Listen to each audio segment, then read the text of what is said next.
الحج، أجرت البسكليتة ويا أصحابي في الحج، وصاحبها الراجل جدا بيشوف الساعة كام، الساعة كام يا عمو بقى؟ الله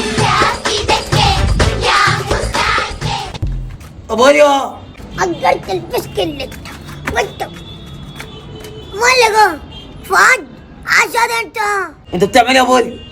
فين يا اسطى البسكليته بتاعتي يا اسطى؟ بأجرها الشام 5 جنيه عشان يعني يا ابويا تأجرها ب5 جنيه من غير ما تستأذني؟